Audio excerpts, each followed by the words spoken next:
Yes, sir. Thank you for taking a ride on the Freedom Train podcast series. I am your host, Joseph Ward, and right now I'm riding solo. Joining me later will be, of course, my co-host, Mr. Patrice Torrez. The Freedom Train is brought to you by PAX Inc., and that's PACTSINC. And remember, PAX Inc. is a black advocacy organization aimed at developing the black community to its maximum potential through a focus on education and economics with the traits of hard work, honesty, and integrity. So for more information, make sure you visit www.pactsinc.org to learn more about the organization, members of the organization, and everything that they're doing in relation to the black community. And also make sure you click on the tab that says The Code so you can learn more about the 12 codes of conduct that PAX Inc. have created for Black America. Of course, while you're online, make sure you visit our Freedom Train website at www.freedomtrainradio.com so you can learn more about myself, Patrick, Jamie, and the host of other shows that we have coming up. So make sure you look out for, of course, the Fix Sports Podcast, as well as our new shows that are coming to the network, Office Hours with Professor Carl Tone Jones and Erica Tobler, as well as Tea Time, Black Women's Talk with Erica Blackshear, Mia Mizak, Monique Gamble, and Tammy Houston Irvin. So we got a lot of good things coming up on the Freedom Train Network. Make sure you follow us on Twitter at Freedom Train Net. Follow us on Instagram at Freedom Train Network. Subscribe to our Freedom Train Network YouTube channel. Like our Freedom Train Network Facebook page. And last but not least, subscribe to not only the Freedom Train podcast series, but also the Fix Sports Podcast on iTunes and Google Play. That way you can learn more about what we have going on. So today's guest, greatly want to thank this guest for being here. She's definitely been patient with us. Miss Patrice Torrez is our guest today. But before we get more into what she has going on, I want to give you a little bit of background information. So Patrice has a background in education. She worked in the field for a decade in higher education, middle and high school. She holds undergraduate degrees in digital filmmaking and screenwriting and a Master of Arts in teaching. She has worked both in front of the camera as well as behind the camera. She managed to do this part-time along with education for the same length of time. Patrice is a lover of words, so writing is one of her favorite things. She also enjoys sharing her knowledge and her stories. Helping others comes second nature to her. So when her son wanted to write a book at the age of 9, she saw to it that it happened. Using her teaching experience came in handy in showing him how to create his own book from conception to completion. After coaching her teenager through scholarship, research, college entry exams, money management, and revisiting life skills lessons, she knew she could help other parents and students. Thus, her most recent book was created. And without further ado, I would like to welcome Ms. Patrice Torrez to the Freedom Train podcast series. Hi. Thank you so much for having me. No problem. Thank you a million times for being on here and sharing your information and your story with us. So therefore, our audience can learn more about what you have going to be able to support you, but also not just support you, but that way your books and all of the information that you have could definitely help somebody. So thank you for being here. It's a pleasure. Yes, ma'am. So I want to go ahead and get into this interview so our audience can learn a little more. So I know I just made that introduction, but can you give our audience a little more background information about yourself, and how did you manage to become an educator, a film writer, and an author? Sure. Well, I've always loved stories, reading, movies, and basically sharing what I know. I feel like if I have information, what good is it if I only use it for myself and I don't share that information with others? So after working at a university and helping people, through the admissions process, I realized that an overwhelming number of those people, like I'd hear so many times them say to me, oh, man, if I only knew back then, what I know now, I appreciate this. And that's when, after hearing it so many times, I decided to go back and essentially get my master's in teaching so that I could reach those students before they got to that stage, because oftentimes I worked with a lot of adult learners. Mm-hmm. So that's how I got into the field of, into education further, I should say, working with the youth. Okay. Okay, and then kind of trickled into you working with the adults, correct? Yes. Okay. Yeah. So well, actually, the adults came first. The adults and then. Yes, okay. The adults came first, and then after working with them, I realized that, you know what, I need to get to the youth, and that's how I ended up going back to get my master's. Okay. And earning a teacher's certification. Okay. Okay. So let me ask you, what's the biggest difference between educating the adults and the children, and what were some of the things that you may have found disturbing that you discovered in working with both groups, especially within our community? Well, with the adults, the big thing for me, it was really disheartening to realize what they didn't know. And it was because a lot of it wasn't provided. The information wasn't provided.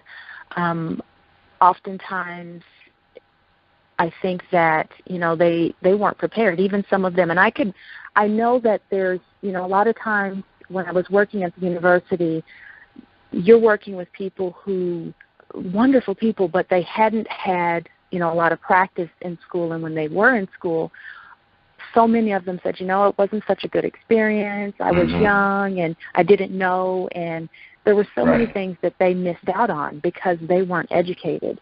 So I think that both are hungry for knowledge, but the big difference is that the adults have had time to have life experience.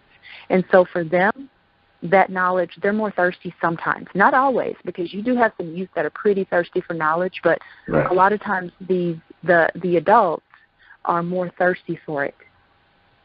Yeah, and I agree, because I know as an adult myself, my thirst for knowledge has increased. I want to know more.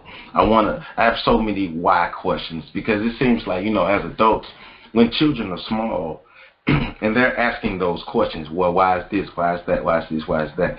I know sometimes, sometimes the adults may get annoyed, but the child is very inquisitive, so that inquisitive nature could be suppressed when they're young, because they're so used to somebody telling them, well, stop asking questions, get away from me. So it's interesting that you say that.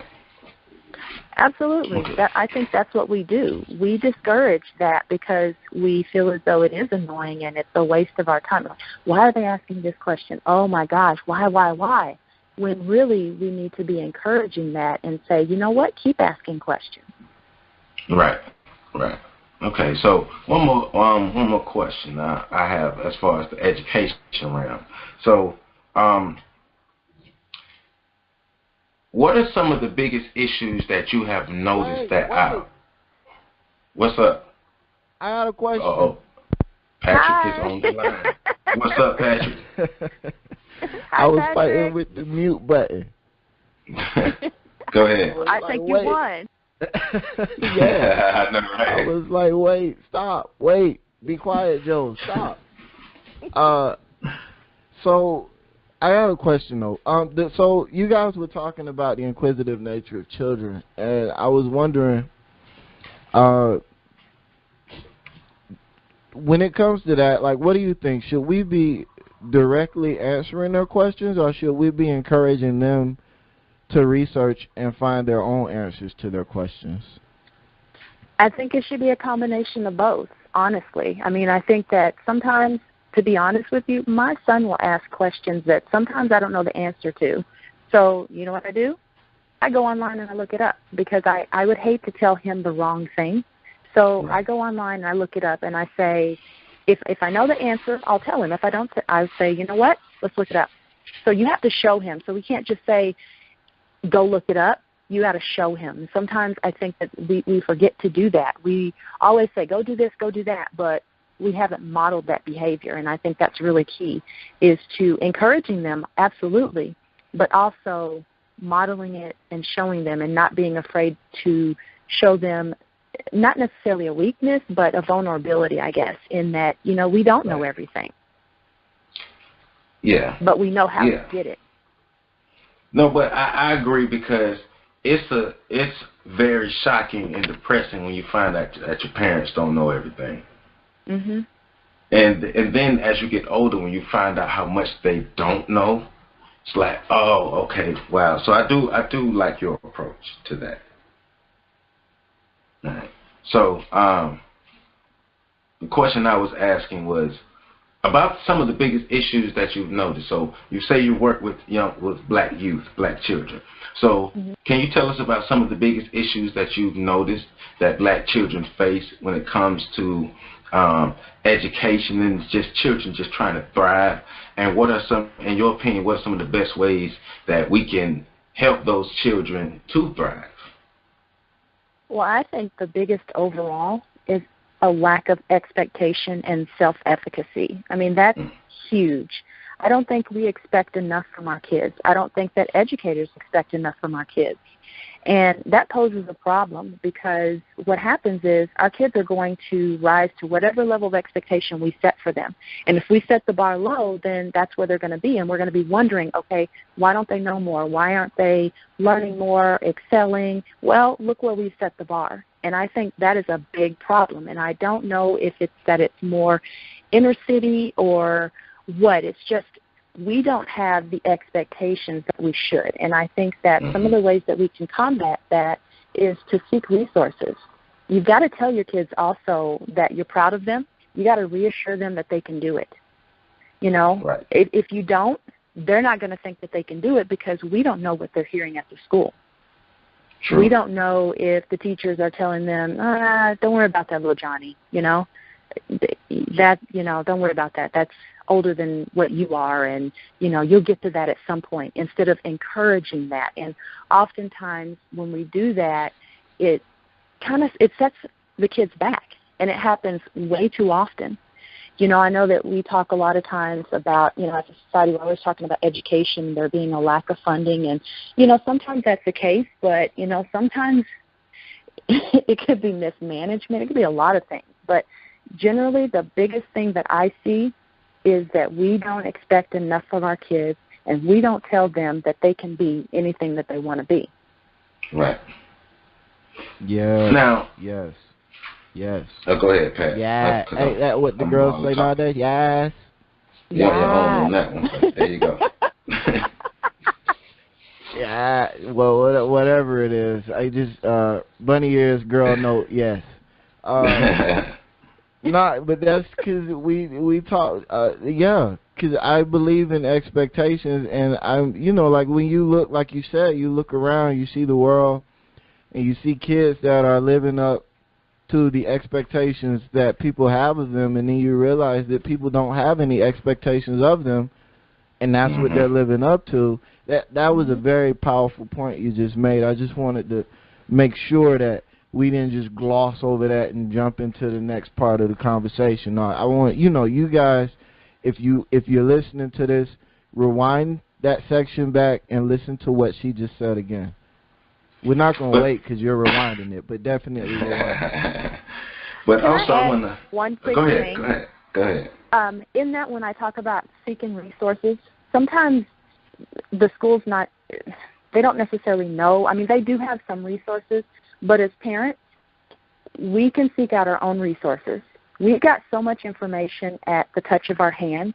There's everything online, just about everything you can imagine. Some things that shouldn't be, but then there's a lot of things that should be online. There's YouTube channels. Like, I just found a YouTube channel, and I'm like, hey, this is awesome. So my son's looking like, oh, great, what else did she find?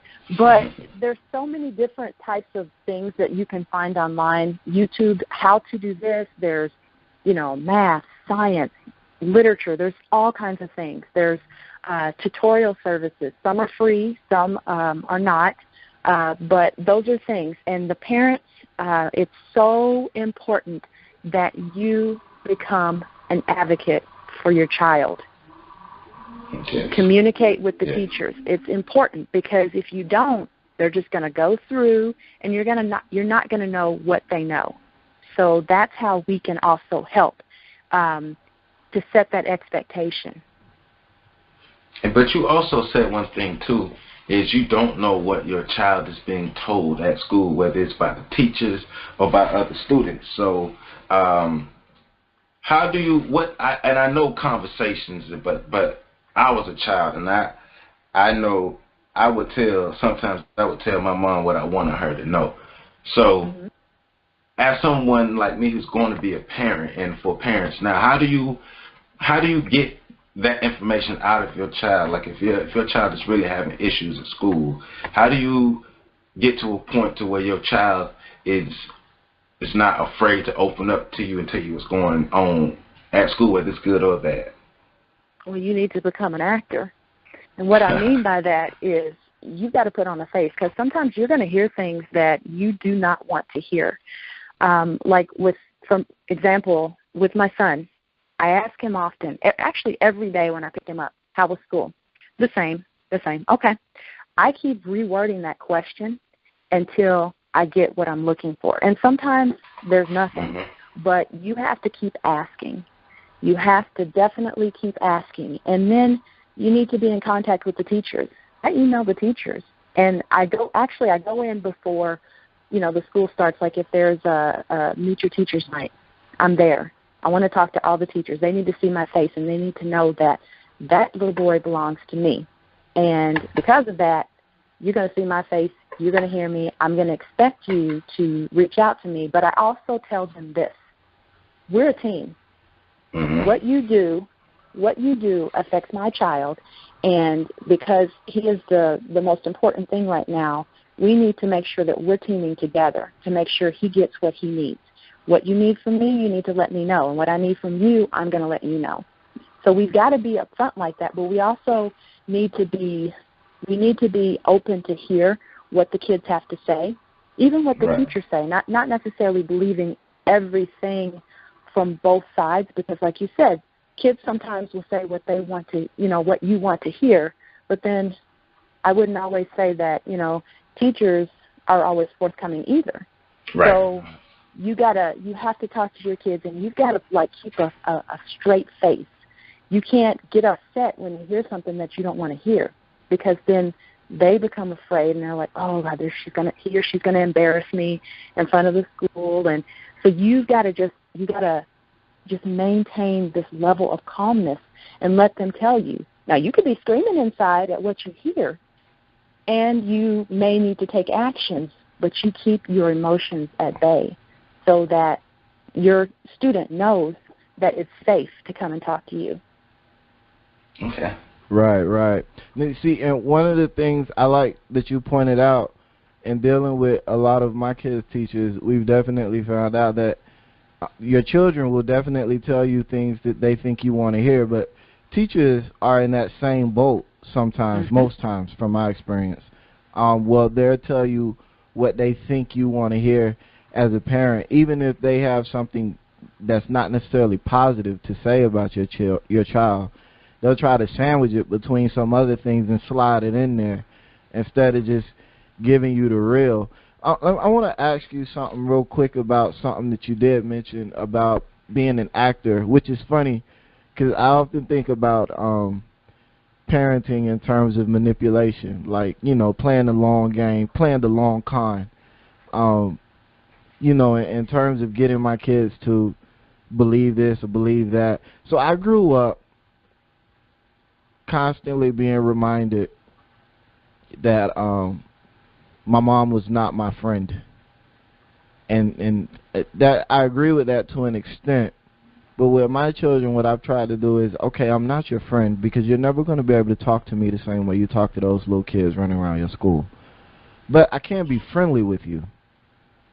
So I wanted to know what do you think on that parenting dynamic between a parent that's their friend, a true friend to their child? Do you think that's something that's acceptable, or is that something that can be worked within the parent-child relationship model? I just want to hear your thoughts about that in general. Okay. Are you sure? Yes, I do. Honestly, and this may sound a little crazy, but hear me out. I am my child's friend, both of my children. So I have a college student now, full-time college student, and I have a younger student. I am their friend. I'm not their buddy. The difference, and I tell them this. So my daughter, she's an adult now, a young adult, but she calls me her best friend. She can come to me, but she knows that I wear different hats, and she knows that I'll always be her friend because she needs to know that she can trust me and that she can come to me. Mm-hmm. But she knows I'm not her buddy, so I'm not going to tell her what she wants to hear. I'm going to tell her what she needs to hear. And a true friend will do that. And that's why, for me, I tell my kids, you know what, I am your friend. I'm your confidant. Tell me. I need to know so that I can protect you, so I can advocate for you, but I won't let you just slide by. I will hold you accountable. And that's what a true friend does. Now, above that, I always tell them, you know, I'm the mom, I'm the boss applesauce, so I'm going to make the ultimate decision, but we can handle this in a way where we've got this camaraderie where you come to me, we work things out together, but you'll never hear me tell you what you want to hear. You'll hear unless it's what you need to hear. I can go with that because I think that component of being friendly, I like the way you use that. I'm your friend, but I'm not your buddy. I'd never thought about that before. I like that. Right. But no matter what approach you choose to take, if you're not at least friendly or positive with children, they're never going to want to open up to you. They're never going to feel the desire or urge to open up to you. So I think, and that dynamic is hard to adjust with so many people being raised to believe, or being, their dynamic with their parents. I'm the parent. I'm not your friend. You want somebody to be your friend, go to blah, blah, blah. You got all those going on, but then when it's time for them to open up to you or, feel confident sharing intimate things with you, they don't because you're not their friend. But I really do. I like the way you did the whole buddy-friend thing. I might steal that. That's okay. That's okay. Copyright. At the end of the day, that's what we want. We want to raise a different nation, like a different generation, and we want to do it with some of the values that we had growing up. Because I know that this generation is different, but in the same token, we want to put a twist on it. Like, I don't want my kids will not be that to be seen and not heard. Because I remember what it felt like to be seen and not heard. And I remember thinking, okay, that does not make sense. This adult is not making a good decision, but they want me to watch them and hear them. Right. I'm like, you know what, I won't do that to my child. So there's definitely, we definitely talk about, consequences and different things like that, and they understand my role, but they also understand theirs. Yes, ma'am. So I want to ask you this, as an educator who's also an author, so as we stated earlier, and you've recently published a book about life skills, and your book is titled Life Skills in College Planning Made Easy, Everything a Teen Needs to Know. So taking into consideration everything we've already been talking about, can you tell us about your book and how did you come about creating this book, and how do you expect this book to help those who read it? Well, I wrote the book out of need, basically. So last year I had a graduating senior, and I've been doing things, I guess, to some people a little unorthodox in terms of how I raise my kids. Different things like my kids, they were both like child actors and models, and so they would get their paychecks, and it's like, okay, this goes into your college fund. You'll get a certain percentage of it, the rest of it goes into there, and when it's time to go to school, you'll have money. So I didn't take their checks to the bank. I took them to the bank to take their checks to the bank. They sign their own checks. They look at the receipt. They see how much their balance is. So I would always do things like that. I never did the whole gaga goo-goo, thing with my kids. I always loved on them, of course. Right. But it was always different things like that. Like when my daughter was little, we're playing Barbies. We're sewing clothes together. She's learning a life skill. She knows how to sew. Cooking. All right, let's have some fun in the kitchen. So I thought about all those things when I was when she was a freshman in high school, and I started thinking, okay, how prepared, is she? So when we got to senior year, I started thinking about all the things that I had done and all the things that I was advised not to do, but I said I'm going to do it anyways. And so that's kind of how the book came about, when I started doing a serious reflection, and I noticed that there were resources out there, but nothing was put together as one. And so that's essentially how the book was created and why, so that I could help other people. Okay.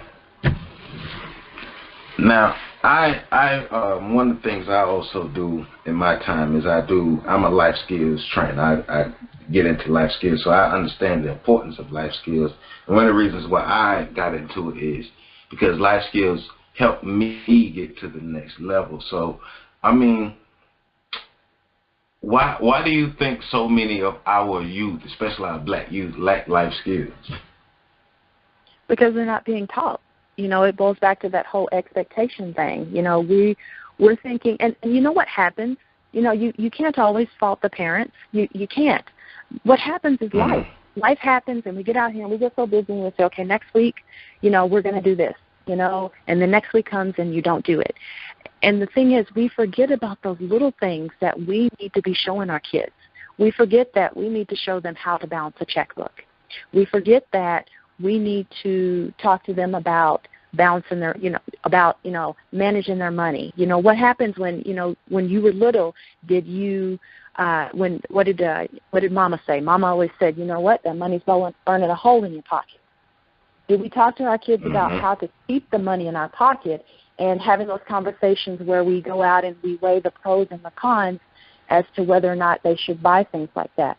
We haven't talked to our kids about, health insurance, life insurance, things that they really need to know. And that's one of the big things, is that we don't think about it. And it's not for a lack of wanting to. I think overall that's not the thing. I think it's that we don't realize that they don't know. Right. Because it seems like we just caught up on the everyday things. Exactly. And not necessarily looking long term of what can be brought to the table by our children. Because, and I say this a lot, I think some parents, and I don't mean to be disrespectful, but I do think some parents, they look at their children as, okay, well, you can save the family. And so, especially like if your child is an athlete, a superior athlete, especially as a young person, you can save the family. So they prepare them for this one thing, but no real life skills. So even matriculating through athletics, the lacking of life skills will kind of hold them back. That's why, to me, some of them are not really prepared to go to those next levels, because life skills can help in many different ways, but I don't think a lot of people really look at them in that realm, or even if they really realize what life skills are. You're so right, because I agree with you wholeheartedly. I mean, that's the problem. I think that what happens is they look and they say, okay, like you said, you can save the family, but they didn't tell them how not to spend all that money. Right. You get this money, you need to invest it. You need to do this. Okay, how about we have a backup plan when you go to college? So, okay, you're a collegiate athlete. Great. All right, so let's see. You need to have a backup plan. So what's your major? Athletics, you want to do something like in physical therapy? Okay, great. You need to have a business degree as a minor, because what happens if you get hurt on the field? Those are the types of things that we're not thinking about, and I think some of it is learned. We don't realize that in order to help our kids, we need to help them. And that's the big disadvantage, because what happens is, like you said, they're unprepared. They depend on other people to give them information, and they trust these people, and sometimes they're not necessarily exactly, the most trustworthy person. And so they end up making a series of mistakes that probably could have been prevented, at least some of them, because they just didn't know.